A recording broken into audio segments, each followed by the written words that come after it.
lagi. Semangat dong. 3 kali toh. 3 kali. Gak usah pakai luar Siap. biasa ya karena sudah biasa di luar. Baik Bapak Ibu, karena hari ini hari apa? Kamis. Nah, agenda kita adalah agenda hari belajar guru Bapak Ibu. Saatnya ini adalah kesempatan kita untuk meningkatkan kompetensi kita, meningkatkan kompetensi guru-guru di SDN Lanjut 3. Dapat sertifikat Bapak Ibu. Siap. 2 jam. Nah, siap bertahan 2 jam? Siap. Oke. Baik Bapak Ibu yang kami hormati, sebelum memulai acara pada pagi hari ini, bolehlah kita kiranya mengucap basmalah dulu bersama-sama nggih. Bismillahirrahmanirrahim. Semoga nantinya acara kita membawa kebahagiaan alias apa? Joyful, Bapak Ibu, bisa membawa kebermanaan alias mindful, dan juga bisa membawa kesadaran kita bahwa memang kita sudah sewajarnya guru itu belajar. Baik, biar nggak membeku, boleh Pak Re kita play dulu ice breaking-nya Pak Re. Sama gue capek lagi. Hah? Kalau mau tahu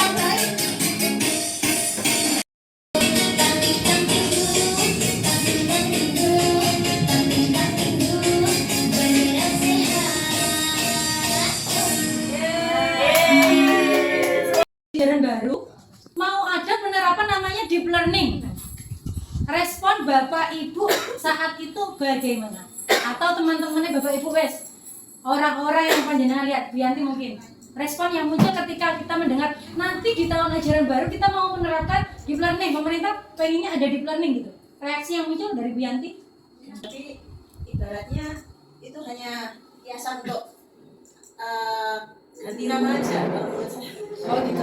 Ganti program lagi gitu ya. Ganti kostum. Kalau Pak Rendra, Pak Ren ketika mendengar program, pemerintah ini mau mengadakan ada program baru lagi, reaksi dari Pak Rendra sendiri secara pribadi apa Pak yang muncul? Sebenarnya ini setiap ganti menteri mesti ganti program. Ganti menteri ya. Ganti pemimpin kan. New. Kalau Mbak Reza Mbak sebagai ini ASN baru ya, waktu muncul itu yang muncul apa? Bingung atau apa gitu? Masih bingung ya. Masih bingung gitu ya. Oke baik. Nah yang muncul ketika ada sesuatu hal yang baru ini PANIK, panik. Biasanya ini adalah reaksi yang paling banyak muncul. Panik, gek engko piye, gek piye karepe, aku kudu piye, awake dhewe kudu piye. Itu adalah reaksi yang umumnya muncul ketika ada hal yang baru. Setelah dari panik ini Bapak Ibu, ketika sudah panik, biasanya akan ada 3 hal yang dilakukan oleh guru-guru itu. Yang pertama menolak, mau ini terus, gonta-ganti terus.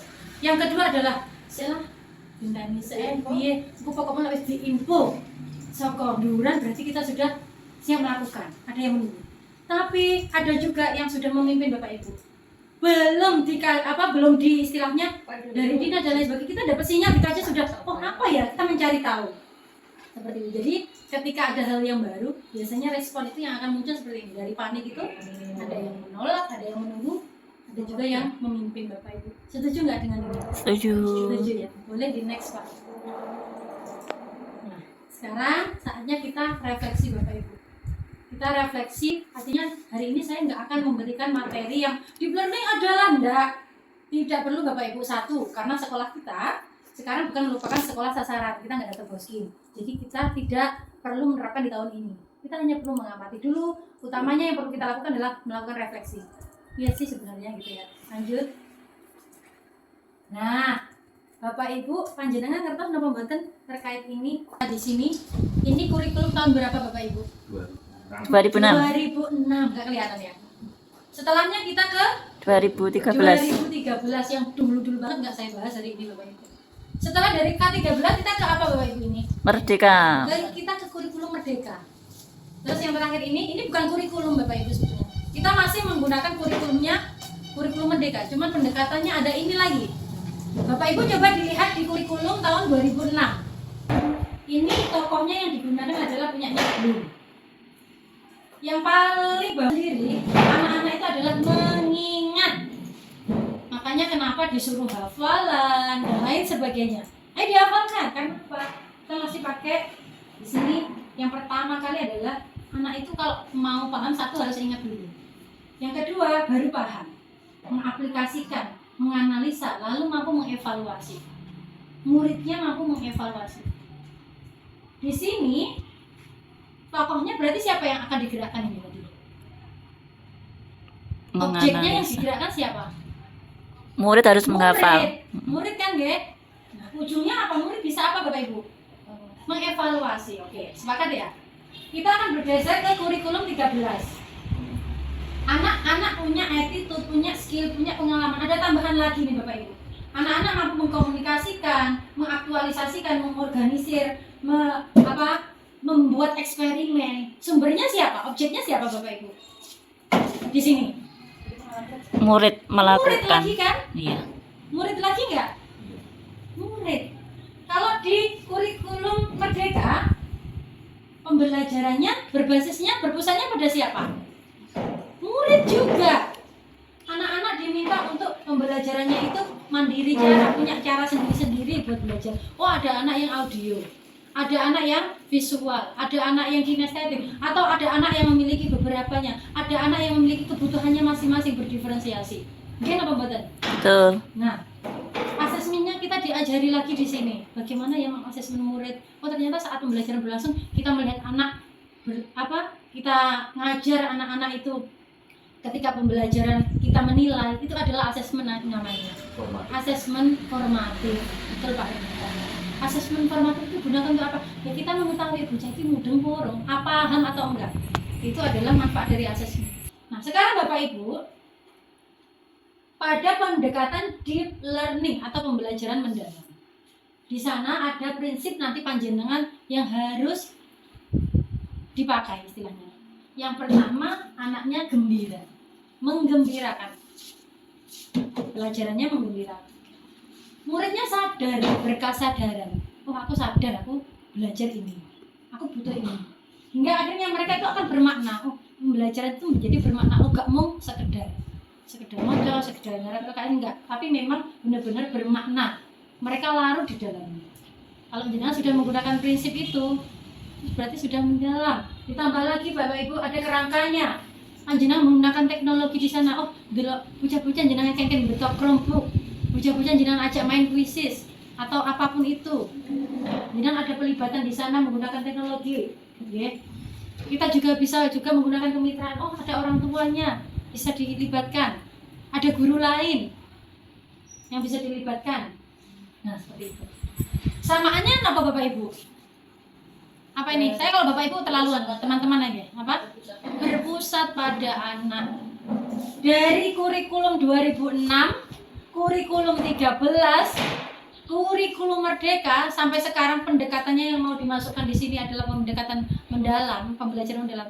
Semuanya itu sama, yaitu kita diminta untuk mengajar dengan cara yang berpusat pada murid atau peserta didik.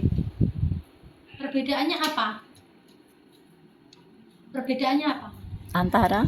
Antara kurikulum 2006, 2013, Merdeka dan istilah-istilah dalam pendekatan pembelajaran mendalam. Yang berbeda apa Bapak Ibu? Pada kurikulum yang Sebentar Pak. adanya istilah profil pelajar Pancasila. Sekarang istilahnya ganti dengan dimensi profil lulusan. Oke. Salah satunya itu. Oke. Jadi kalau kata Pancasila, tapi kalau dalam pendekatan mendalam ini di breakdown lebih luas lagi, adanya namanya adalah 8 profil lulusan Bapak Ibu. Harapannya enggak hanya profil pelajar Pancasila 5 itu aja enggak, tapi dinaikkan lagi menjadi 8. Oke Bapak Ibu. Adakah perbedaan lain?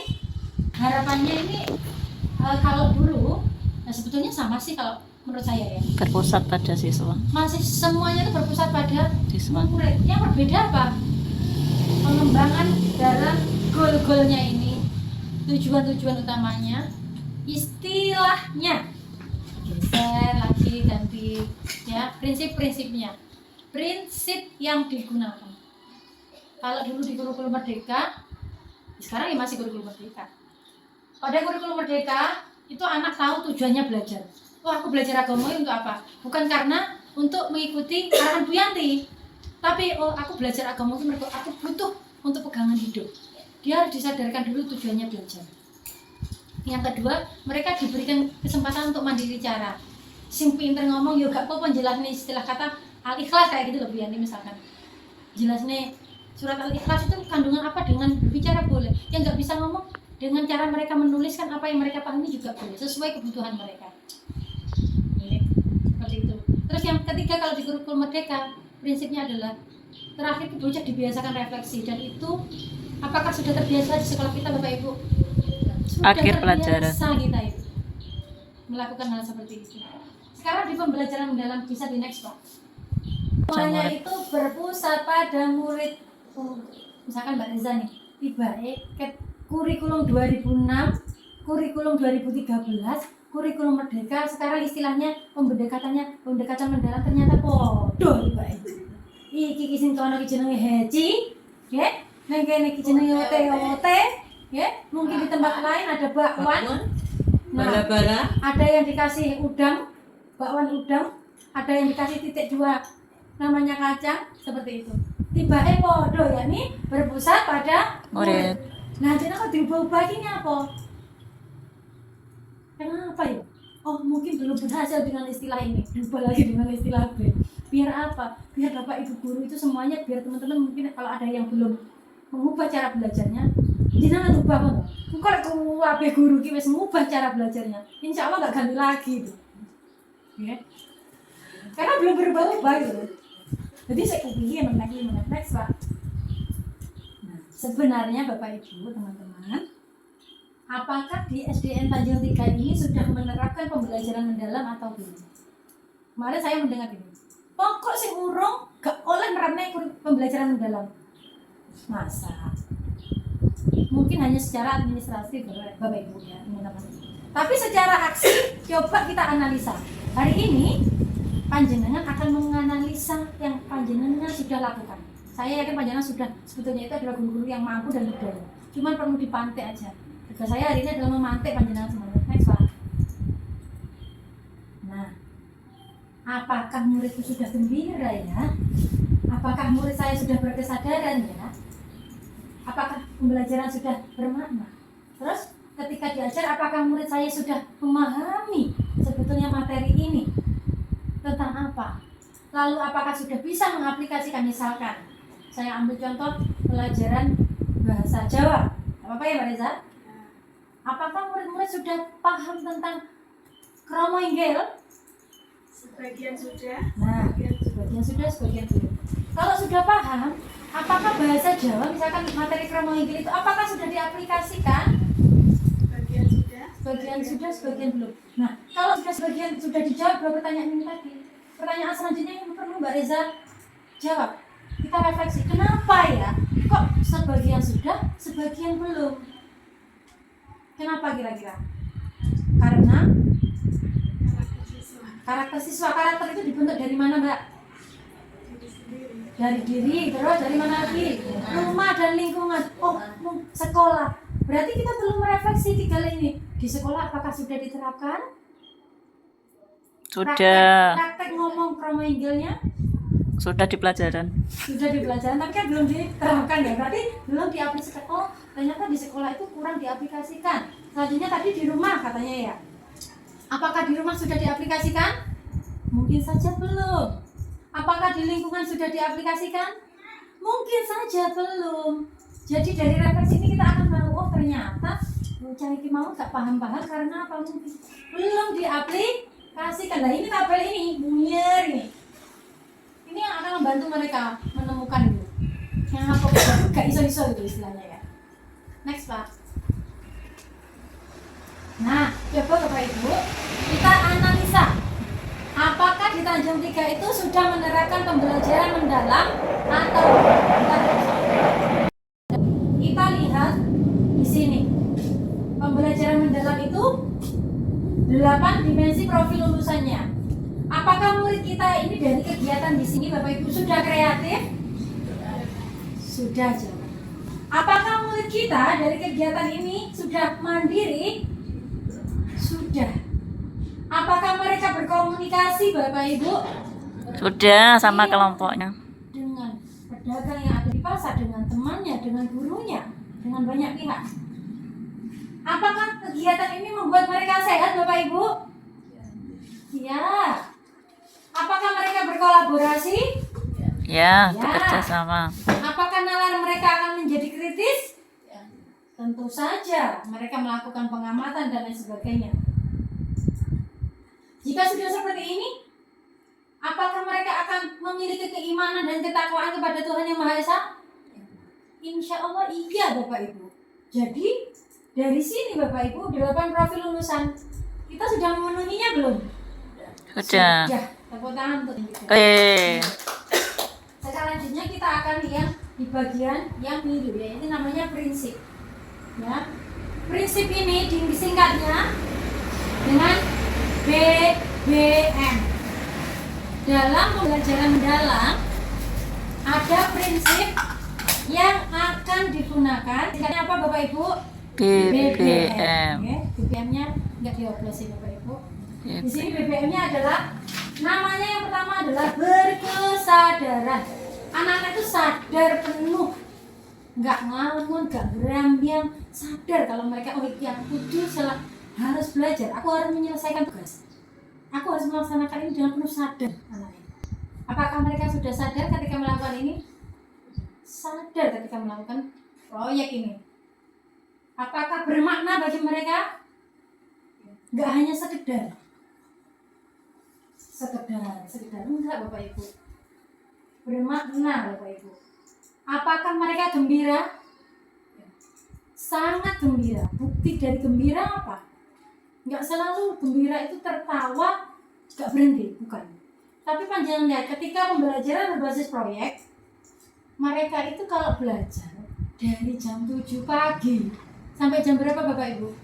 Sampai kita pulang jam 2. Pulang itu loh. Belum mau. Belum selesai masih dilanjut lagi di hari Jumat depannya lagi. Artinya mereka kan gembira. Ciri-ciri anak yang gembira adalah ketika diajar dia nggak akan keluar dari area itu. Dia akan fokus. Gitu ya Bapak Ibu. Nah, dari yang prinsipnya berarti kita sudah melaksanakan belum prinsipnya? Sudah. Selanjutnya kita analisa lagi di bagian yang coklat ini lagi. Ini namanya pengalaman belajar. Tadi udah ada prinsip, sekarang di pengalaman belajar. Dalam pengalaman belajar, Bapak Ibu, 3M ya singkatnya. Apakah mereka akhirnya memahami ada pedagang apa aja di pasar? Paham. Akhirnya mereka memahami. Apakah mereka bisa mengaplikasikan Bapak Ibu ini? Bisa membuat seperti ini? Bisa nggak? Produknya mereka itu Bisa mengaplikasikannya. mengaplikasikan. Setelah mereka belajar, mereka membuat semuanya yang sudah mereka lakukan itu kemarin. Setelahnya apakah mereka diajar refleksi Bapak Ibu? Ya. Diajar di kertas kuning-kuning sticky note yang kita buat itu Bapak Ibu.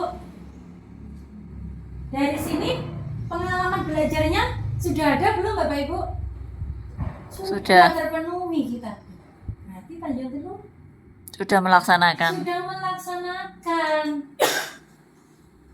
Yang ke bagian paling luar ini adalah kerangkanya Bapak Ibu, kerangka pembelajarannya. Apakah mereka melakukan praktik pedagogis, melatih pikiran mereka, nalar mereka?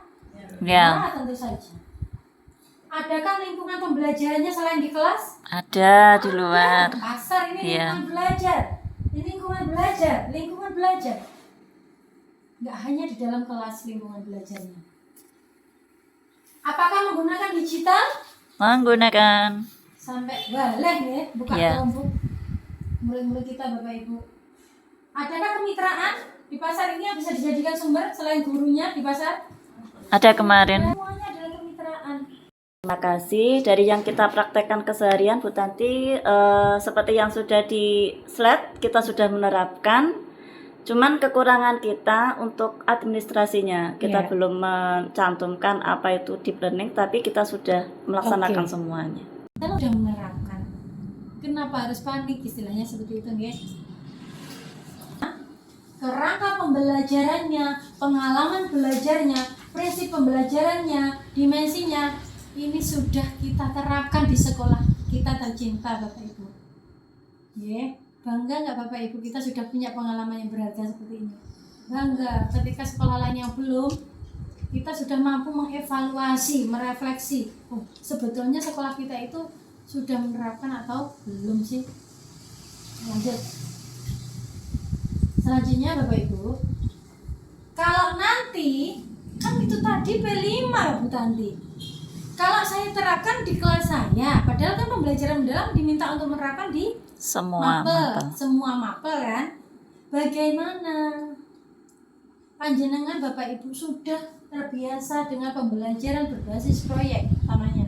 Agar mendalam bagaimana? Ya di PBP, di pembelajarannya harus berbasis proyek. Caranya bagaimana? Misalkan Bu Yanti, gunakan 4 tahapan ini Bapak Ibu. Ini nanti ketika menggunakan 4 tahapan ini, otomatis pembelajaran jenengan kerangka tadi akan terpenuhi semua. Otomatis. Bukan panjenengan perlu membayangkan, melakukan, lalu membagikan. Terakhir jangan lupa direfleksi. Diajak refleksi. Misalkan nih, Bu Yanti, materi Yang ditemukan. temanya sifat wajib bagi Allah. sifat wajib bagi Allah. Sifat wajib bagi Allah, contohnya apa Mawar? Nanti kalau saya aplikasikan dengan bernyanyi, biar anak-anak itu Sebelum bernyanyi, uh, uh, anak-anak disuruh menemukan berarti apa Bu? melihat keadaan di sekitar. Bisa dulu Pak, sebentar maaf. Ketika panjenengan mau mengajak murid-murid itu jangan sebagai aktivator ya. Jangan mau mengajak murid jenengan untuk aktif untuk menemukan masalah. Apa yang dia dilakukan? Tuh, melihat di sekitar kita. Iya. Apa Allah itu menciptakan apa? Iya.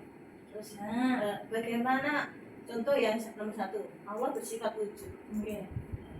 Wujud itu Allah itu nggak kelihatan wujudnya, tapi kita harus bagaimana mengaplikasikan sifat wujud Allah itu bagaimana ke anak. Pas di kantor kita boleh, di depan itu juga boleh. Masalah apa yang ada di sekolah kita? Penghijauan. Ya, tapi hijau-hijauannya yang menghasilkan oksigen itu kurang. Bu Yanti, pertanyaan panjenengan ketika memandang bahwa penghijauan itu kurang, apa yang muncul pertanyaan di benak Anda, di benak Bu Yanti? Itu kalau Kenapa ya? Masih. Jadinya masalah karena mengakibatkan ini panas akhirnya kan. Kalau itu. Siap.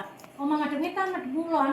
Itu kan kalau ngadep ngetan menyambut matahari itu panas dan di sore hari itu gelap. Karena udah nggak ada lagi. Kalau kita panasnya luar biasa di sore hari. Karena kita menantang. Lah terus aku soalnya nggak omah terus Atau kata Bu Yanti tadi masalahnya jadi malah panas tuh Bu Yanti kan ngomong nggak istilahnya. Terus Bu Yanti menurut panjenengan bagaimana solusinya Bu? solusinya Bayangkan Bu. solusinya pohon atau beberapa tanaman Ya. bisa yang tanaman yang produktif bisa jadi, atau tanaman yang nanti bertahan lama, misalnya pohon apa. Siap menunggu aksi kita semuanya untuk melakukan. Kelas itu ada Ya.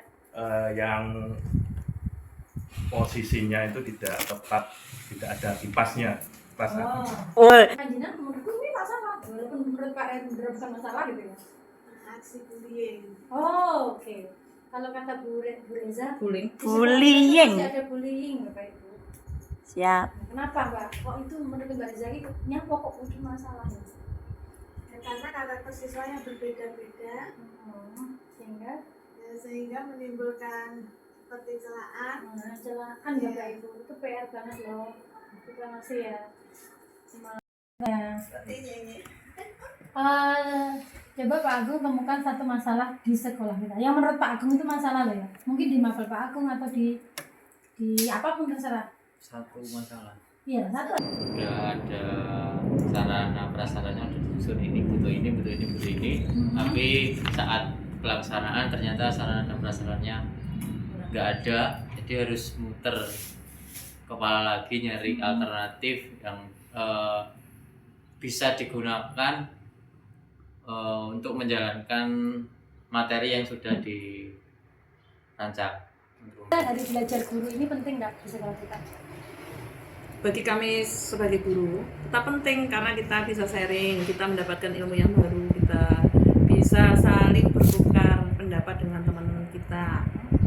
istilahnya kita akan curhatan apa yang menjadi permasalahan kita sebagai guru di dalam kelas maupun di lingkungan sekolah. Berarti bermanfaat ya di belajar. Sangat bermanfaat sekali. Oke. Siap. Kalau ibu aja pergi mengaji. Cakep. Pulang-pulang bawa bingkisan. Cakep. Saya akhiri hari belajar hari ini. Terima kasih. Semoga acaranya berkesan. Wassalamualaikum warahmatullahi wabarakatuh. Waalaikumsalam warahmatullahi wabarakatuh.